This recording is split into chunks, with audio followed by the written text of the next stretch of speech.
Hello, a freilichen Chanuka. Here is a fascinating insight. What is the difference between Ephraim and Menashe? When Yosef had his two children, he said, I am naming my firstborn Menashe Kinoshani because I want to forget all the hardships that I had in my life. And when he had Ephraim, he said, I want to be fruitful and continue and multiply. Ephrani Elikim. That is what Ephraim represents. They're doing good, they're moving on, they're moving forward. So the seventh day, who is the Shevet Ephraim? The eighth day, Zois Chanuka, who is it? Menashe. Here's the profound thought. Do you remember when Yaakov was blessing his grandchildren, Ephraim and Menashe? Yosef wanted to put the older one, Menashe, on the right side. And he wanted to put the younger one on the left side, Ephraim, which makes sense, right? What did Yaakov do? Yaakov switched his hands. And he put his right hand on Ephraim. You see, Menashe represents the idea of Sur Meira, leaving Ra, running away from evil, running away from the bad. That is what Menashe represents. Ephraim represents Aseh Toiv, doing good, spreading light, moving forward. The question is, which one comes first? I want to start my avoid. I want to serve Hashem. Do I start with Sur Meira, running away from evil, or do I start with Aseh Toiv, doing good? That was the, so to speak, the argument between Yosef and his father Yaakov. Yosef wanted the right hand to go on Menashe first. First, Nashani, we forget the Sur Meira, we leave the bad, and then Ephraim, then the Aseh Toiv. But what did Yaakov do? Yaakov took his right hand and put on Ephraim. He says, you want to serve Hashem, you know what's the first thing you got to do? Ephraim, move forward, progress, spread light, and then you'll take care of the Sur Meira after. That's why when it comes to reading the Nasi, the seventh day, we read the Nasi of the seventh day is Ephraim. He comes first. Zois Chanuka, we see Menashe. We see that idea of first Aseh Toiv. That's how we start. We spread light, and then Sur Meira. How do you fight darkness? Not to deal with the negativity and deal with the evil and deal with the hardships, but you bring light. Aseh Toiv, do good, go out, accomplish, share what you have, and later on, you'll deal with the Sur Meira. You know, on Chanuka, I'm reminded of a beautiful story I once heard as we sit here by the beautiful Chanuka lights. As we sit here by the beautiful Chanuka lights in the Zayt's Chanuka, I want to share with you a story that I once heard, a story of the Baal Shem Tov. You see, the Baal Shem Tov loved light. Some people love light, some people don't love light. Some people like, when there are events, they like dim lights. You know those? Some people like it, but the Baal Shem Tov loved light when the room was brightly lit. Now, there was one time he was about to walk into the Beis Medrash, and unfortunately, his students only had one candle. They didn't have time to buy more. They walk inside. He walks inside and he sees the Beis Medrash, almost no light, one candle burning. And the Baal Shem Tov says a Jewish home has to be filled with light. Why is there only one candle? And the Talmidim, his students, told him, our dear Rebbe, we would love to have more candles, we just didn't have a chance to get. We ran out, and we didn't have a chance to buy more. The Baal Shem Tov looked at them, and he said, you know what? Go outside. The Baal Shem Tov lived in Ukraine. See, I live in Montreal. It's freezing outside. It's below zero. And everything is ice and cold, and there's icicles all over the place. And in Ukraine at that time, Chanuka is the same thing. So the Baal Shem Tov told his students, go outside, take some icicles, break them off the ceiling, break them off the roof outside, and put them around the Beis Medrash, around the study hall, and light them. And the Talmidim, the students of the Baal Shem Tov, went out. They took the icicles, and they lit the icicles. And the icicle burned like these candles, like these oil candles are burning here. And the room was filled with light. You see, it's a beautiful story. It's a miracle of the Baal Shem Tov. But what does this story have to do with me and you? Perhaps we can learn a profound lesson from this story. You see, sometimes we wake up in the morning and we're not in the mood. We're not in the mood to daven, not in the mood to learn, to serve Hashem, to serve God. We're just uninspired. We don't want to do good. our enthusiasm is down, our passion is down.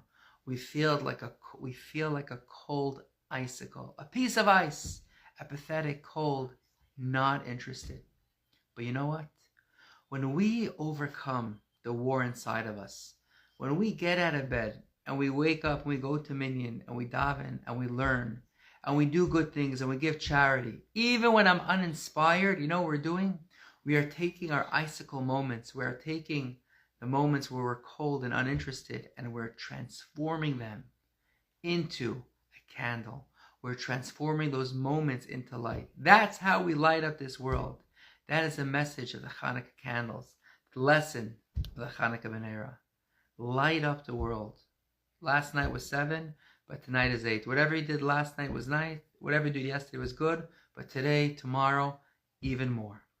We'll finish with one more of my favorite stories. Famous diplomat Yehuda Avner once came to the Lubavitcher Rebbe for a private audience. It was late at night, and they were talking. And Yehuda asked the Rebbe, what is it that you're trying to accomplish? Tell me, what is the mission? What's your goal?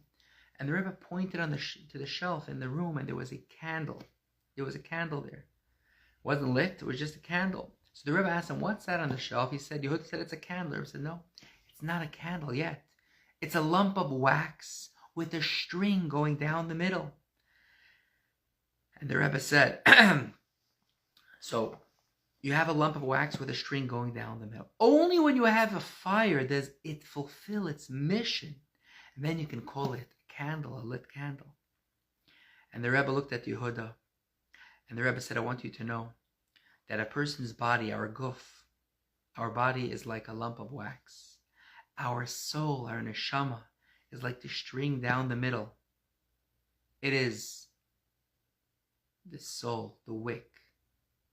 But if you have a body, you have a soul, it's nice, but it's not fulfilling the mission. Only when you have a flame, when you have the fire of Torah, then you fulfill your mission. You fulfill your mission. Then you're a beautiful lit candle that can inspire and light up the world. And the audience went on, and it was almost sunrise. And they were there for a few hours. And Yehuda, towards the end, looks at the Rebbe and says, Rebbe, have you lit my candle? The Rebbe looked at Yehuda, and the Rebbe said, no. Yehuda, I have not lit your candle. But what I have done is I have given you the match. Only you can light your own candle. You see, sometimes we hope to get inspired from someone else, by someone else, but inspiration is nice, it lasts for a bit, but then it leaves us. But what the Rebbe teaches us, the Rebbe says on our own, I'm giving you the tools, I'm giving you the keys, I'm giving you the match. You have a body, you have a soul, now you just need the fire of Torah. Take it and light yourself on fire spiritually. You get what I mean?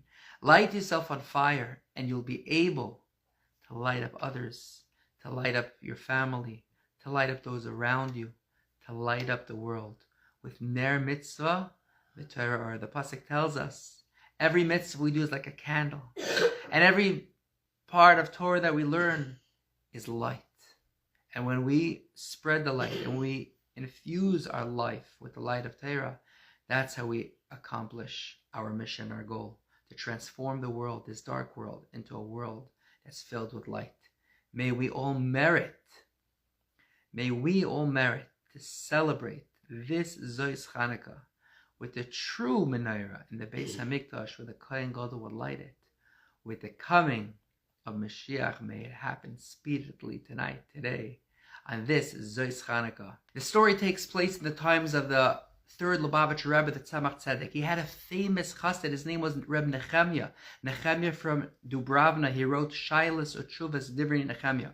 And he once said the following. He once said that I was walking down the street and I saw a commander of the Russian officers whipping and beating a soldier. Whoa, what did the soldier do wrong? He said. What was his crime? And he said his crime was, he asked the bystanders that the soldier was out so long guarding a position, his feet literally froze in his boots. And Nechemia was thinking to himself, my God, this soldier should be rewarded. He should get a medal of honor. He was so faithful to his mission. His feet froze standing outside in the bitter winter. And as the officer was whipping him, he said, if you would have remembered your oath to the Tsar, that would have kept you warm. And Nehemiah thought, he said, what lesson can I take from this? We know the Baal Shem Tov says that everything a Jew sees and hears, he can learn a lesson in how to serve Hashem. And then it hit him. We were all there at Har Sinai, and we took an oath, Nasa v'nishma, we're going to do what Hashem says. That oath has to keep us warm, it has to keep us on fire, like a menorah. It has to keep us full of passion, full of zest, full of life. That is how we have to serve Hashem. When Reb Nechemia finished the story, he told his followers, his students, he said, this episode that I witnessed 25 years ago gave me a chayis in my daily avodah, my daily service to Hashem. For 25 years, he's living like that. And his service to Hashem was so full of zest, full of passion, full of chayis, just like a Jew has to be. The Baal Shem Tov taught, as we know, that everything a Jew sees and hears is hashgacha pratis, divine providence, which means Hashem is not just running in the world, and overseeing what's going on, but Hashem is involved in every single detail of the world. Every detail, from the movement of leaves on the trees, is orchestrated by Hashem, and it's for a reason. We don't see everything, we don't see why, but hashgacha pratis. This was something novel that the Baal Shem Tov taught. Now any boy in kindergarten knows hashgacha pratis, but then it was something new. And the Talmidim, the students of the Baal Shem Tov, were walking home, and they saw a lake that was frozen. It was ice cold. And on top of the lake was a Ukrainian peasant, and he was literally carving out at Salem a cross out of ice. First time they witnessed such a thing. So they what do Hasidim do when you have a doubt? What do Hasidim do? You make a U-turn. They went back to their Rebbe. And I read this story in two places. There's two versions. One place I read that they asked the Baal Shem Tov their question. Another version I once read at the Baal Shem Tov had Ruach HaKodesh. He came to the doorway of his room and he started to answer them. He knew their question. And the Baal Shem Tov said the following. You know what lesson you can learn out of a non-Jewish man? Carving a cross out of ice. The Baal Shem Tov said the following. The Baal Shem Tov said, Mayim, as we know, Torah is compared to Mayim, it's compared to water. Just like water comes from above, down, below, it's the same water, doesn't change. So too, the Torah comes from Makam Gavaya to Makam Namach, to our world, and it doesn't change. The Baal Shem Tov said, Torah is like water. Now water, when it's warm, when it's room temperature, it's a liquid. But if the water gets cold, if the water freezes, it can turn to ice. Now look what can be done with a piece of ice. The Baal Shem Tov taught them that when a Jew serves Hashem, when he davens, when he learns, he has to be full of passion, full of vitality, full of life. We're a flame, we're a neshama on fire. That's how we serve Hashem. We can't be cold, we can't be robotic, apathetic. That's not the way a Jew serves Hashem. That chas v'shalom can lead to kfira, can lead to denial in Hashem. Like it says by Amalek. What did it say by Amalek? It says by Amalek, Asher karcha baderech, they met you on the way. But another taicha, the word karcha miloshin kar, krirus. The nation of Amalek tried to cool you down. They tried to say, chill out, relax, don't serve Hashem with so much passion and so much life, all the shuckling and your davening and learning. Relax, take it easy. That's Amalek. Amalek tries to cool you down. That's Yetzer Hara. That's what he tries to do. We got to know. We got to know know the enemy. Anytime you're feeling cold, like an icicle, like a frozen lake, we got to switch gears fast. We got to turn to the Chanuka menorah. We got to be like a fire, because our neshama is on fire, like we spoke about before. The candle with the wick, with the light of Torah. Our neshama is on fire. One last message, and then we'll call it a night. Take a look. We have 8 candles burning tonight. It's Zeis Chanuka. Every single candle has another flickers differently. Every candle's movement, some are a little bigger, some are smaller. The candles can't be touching. It has to be every candle unique, separate by itself. And that's because the lesson is that every Jewish person, me and you and all of us are unique and special. And we all have our unique talents and capabilities to contribute to the world. No two are the same.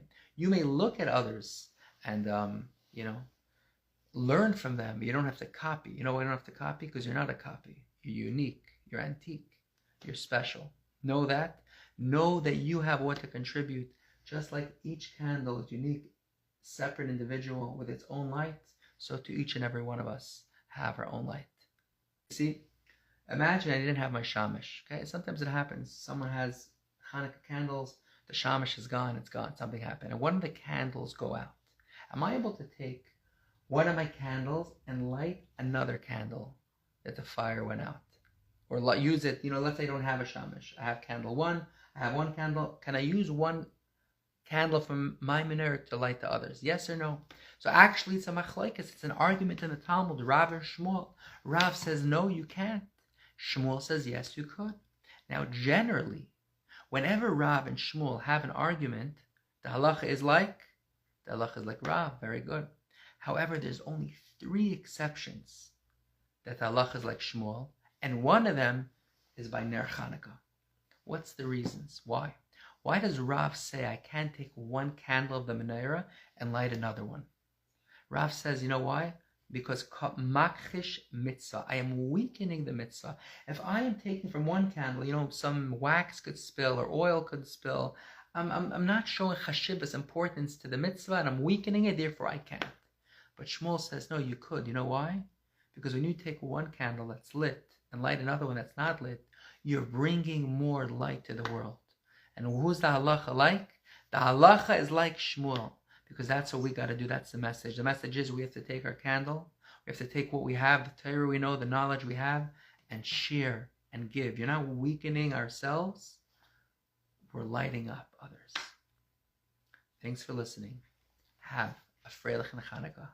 Happy Chanukah to you and yours. Once again, may we be zoichet to celebrate this is Chanukah with the coming of Mashiach. Speaking about light, when we have the light of Mashiach, where the Kohen Gadol would light the menorah in the Beis HaMikdash. Man, can't wait to witness it. All the best.